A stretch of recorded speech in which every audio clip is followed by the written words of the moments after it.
Et puis, un autre exemple, c'est avec nos enfants. Surtout, surtout avec nos enfants.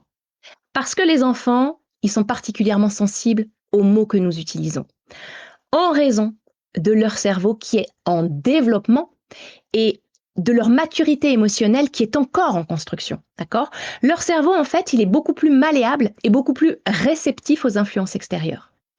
Les enfants, en fait, il faut comprendre euh, qu'ils n'ont pas développé pleinement les capacités cognitives et émotionnelles pour filtrer, pour interpréter les messages de la même manière que les adultes, en fait. Alors, vous comprenez bien que déjà, nous, on a du mal.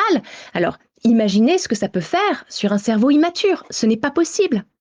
Donc, il va falloir redoubler d'efforts pour choisir consciemment des mots quand on va s'adresser à nos enfants. C'est hyper important. Donc, on va prendre des exemples, ce sera beaucoup plus concret. Plutôt que de leur dire ce qu'ils ne doivent pas faire, guidez-les plutôt avec des instructions qui soient positives. Ça va renforcer leur confiance en eux et également leur sentiment de sécurité. Par exemple, on dit très fréquemment tous ça, on dit « ne touche pas ça, tu vas te faire mal ».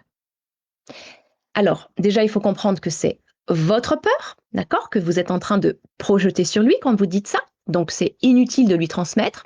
Il apprendra par lui-même sans peur. Et remplacez plutôt votre phrase, par exemple, par sois prudent, sois prudent, va plus doucement, fais calmement. Vous voyez, il n'entend pas la négation, lui. Donc, c'est à vous d'adapter vos mots par rapport à ça.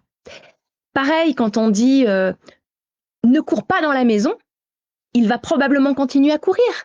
Parce que lui, il se focalise sur le mot courir plutôt que la négation ne court pas. Donc, on va préférer dire marche doucement dans la maison. Ce qui va donner du coup une direction positive, mais surtout claire à l'enfant. Parce que, comme je vous le redis, il n'a pas la capacité de comprendre ce qu'il ne faut pas faire. Il ne comprend pas la négation.